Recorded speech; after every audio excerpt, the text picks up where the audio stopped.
Okay, so today we're not going to be making anything for the goats, and we're not going to be making soap today. I'm going to show you how we make an elderberry syrup, which is a great preventative.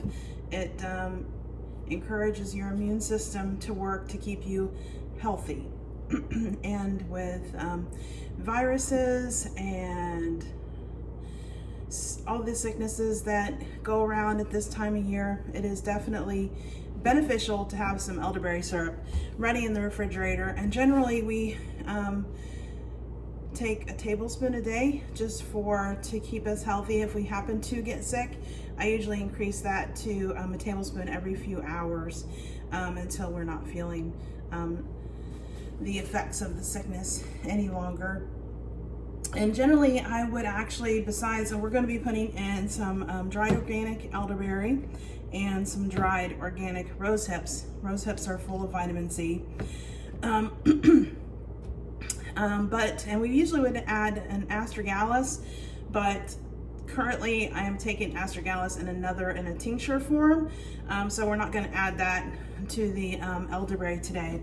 And the ratios that we're going to be using, we're going to be using 1 part of the herb to 4 parts of filtered water, and that's what we have in this jar. And then once once everything has been simmering for a while, we will strain it, and then we'll add an equal amount of honey as we have liquid.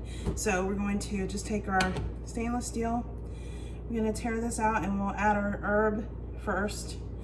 So I have our elderberry, and I'm going to do 3 parts elderberry to 1 part of the rose hips, because they can get a little tangy, so a little tart. And my kids already are not very thrilled with taking their elderberry syrup. I have no idea why, because they really don't get a whole lot of sugar in our house, so you would think just getting a big old spoonful of syrup every day would be something they would enjoy, but not so much. Of course, my kids are not really kids, they're adults. They're kids to me, but they're 23, 21, and 18, and I don't think there's not one of them who likes taking their elderberry syrup. Now, my husband and I, we love it. So, and then we're going to add just 1 ounce of rose hips. And the goats, actually, they probably would enjoy this. So, I mean, it's not like we couldn't get it to them. I have given it to them before. If any of them have shown any signs of sickness, I'll just I throw all kinds of stuff at them. Elderberry syrup being one of them, and also being one that is highly palatable. So I have no problem getting them to take that. So now we're going to tear this out, and we're going to add, so we had 4 ounces of the herb, so that means we're going to do 16 ounces of our water.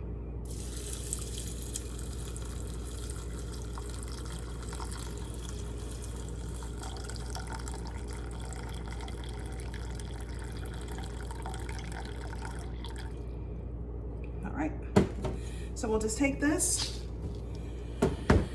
and put it on. I have a burner on here that we use for melting oils,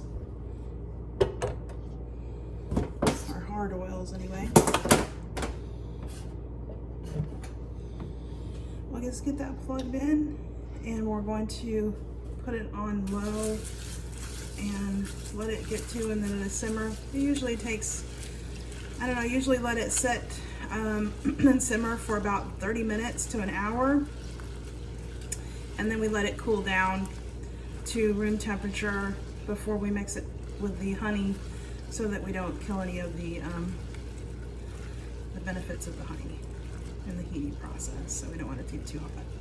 All right, so we'll just got that mixed up, and we'll just let that come to a simmer, and then we'll let it sit here for about 30 minutes, and we'll be back, and I'll show you how I strain it and mix it with the honey. Oops, almost forgot. I do actually also add, and I don't measure this,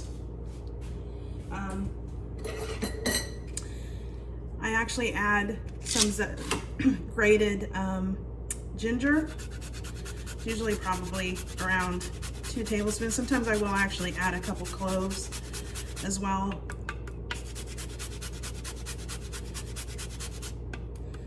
And I even forgot my cinnamon stick, so I'm gonna have to go get my cinnamon stick.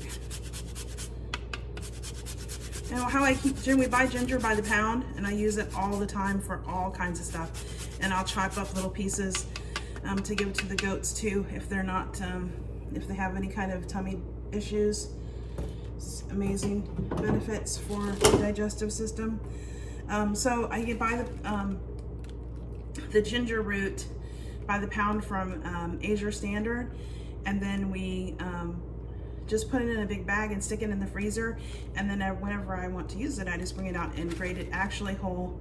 We don't even peel it, just grate it just like that, frozen, and then stick it back in the freezer so it lasts a really long time instead of just keeping it in the refrigerator that way.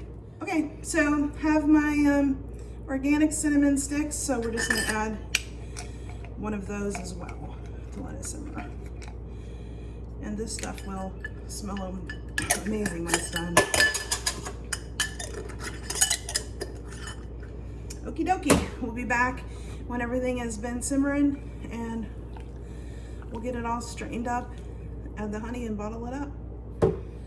Okay, so I forgot to mention that we bring it to a boil, and then we're going to put the lid on and let it simmer.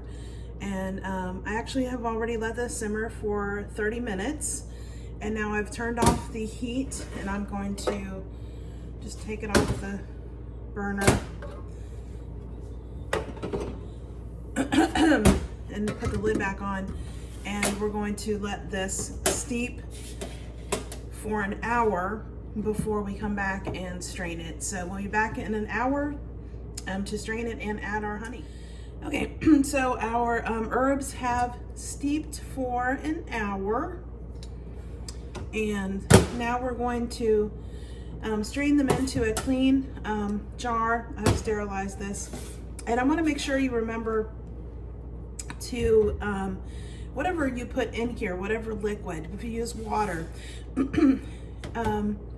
you can only get out of something what you put in. So you need to put in really good ingredients, especially for something that is going to, that is for when you aren't feeling well, something that you need to put the best ingredients you can. So we use all organic ingredients, and we use a purified filtered water.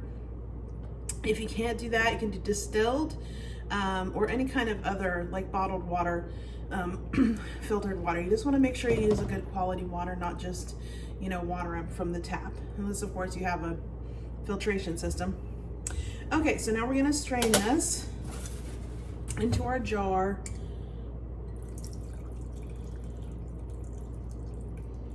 And the herbs absorb a ton of the liquid, so we're going to want to press as much of that out as we can.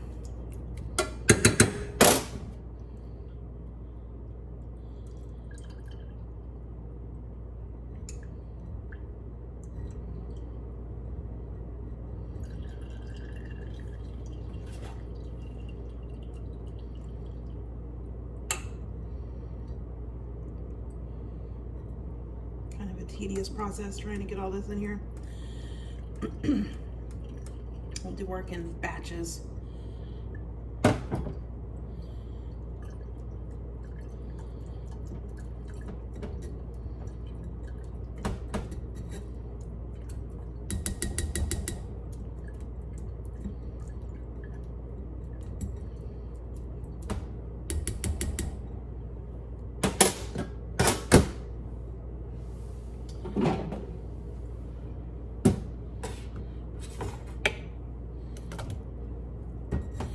And whatever we discard, I'm going to put into our compost pile.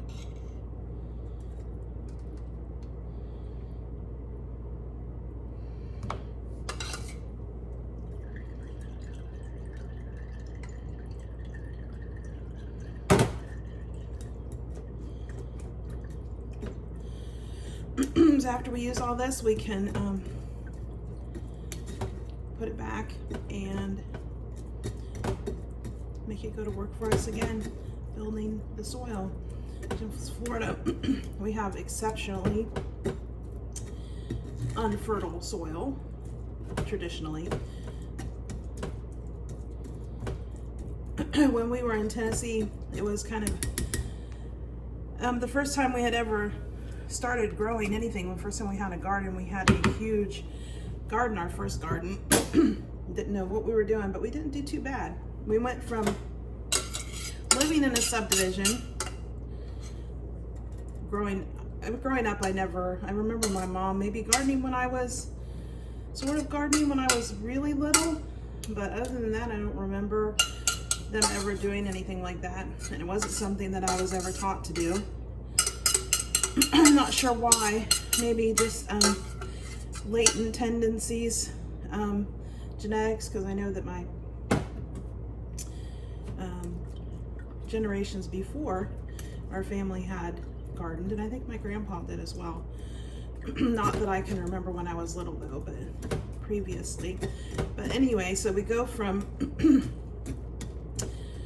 one time, I don't know why, I decided I wanted to start growing, because I guess because we were paying such a large amount of money to go buy organic groceries. Organic groceries were not easy to come by, 15 years ago, or longer than that. We're like, 20 years ago when we first got married and had our daughter, who got us into the doing organic journey.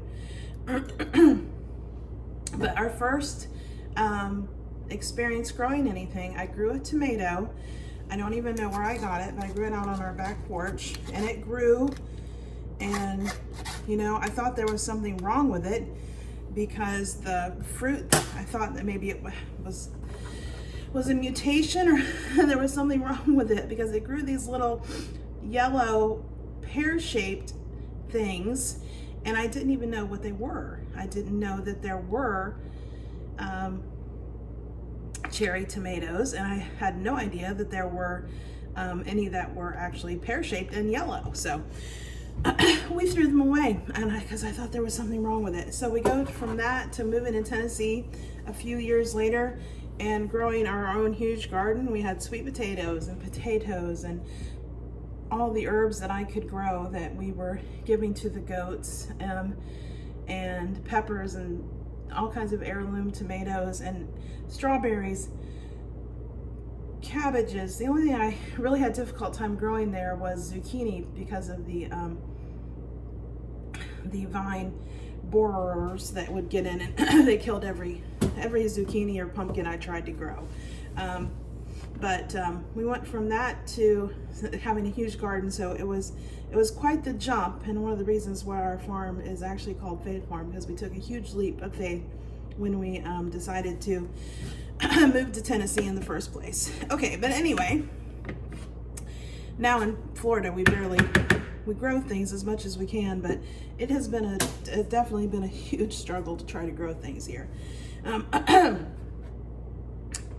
All right, so probably have about a cup of the syrup in there, and so I'm going to go ahead and add an equal amount of honey.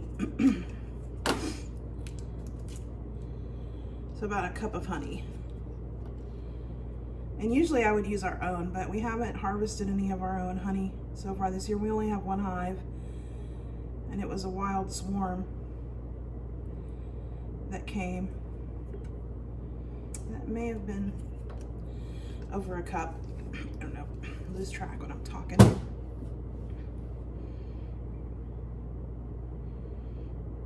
A little sludgy goodness won't hurt us, but it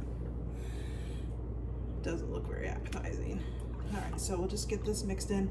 The water is obviously, the liquid is cool. It's room temperature, which our room temperature here is about 70, 69 degrees, something like that. So the honey will just dissolve into the syrup, and then you take about a tablespoon a day as a preventative. And then, like I said, if you do actually have a sickness, which we do at our house right now, because I haven't had this in the refrigerator for our preventative purposes. So now we definitely need it. So I had to make it today. I had to find the time to do the things that I should do for our health, but don't always remember to do. Excuse me. Obviously, I need my elderberry syrup. So we're going to cap this, and this is not something that is shelf stable because we don't have any preservative in here. So we have to keep this in the refrigerator, and then we all just get a tablespoon, like I said, for prevention. And then if you take a tablespoon every couple of hours, if you actually feel some kind of illness coming on. So that is all there is to it. This is elderberry syrup. I will leave in the link below.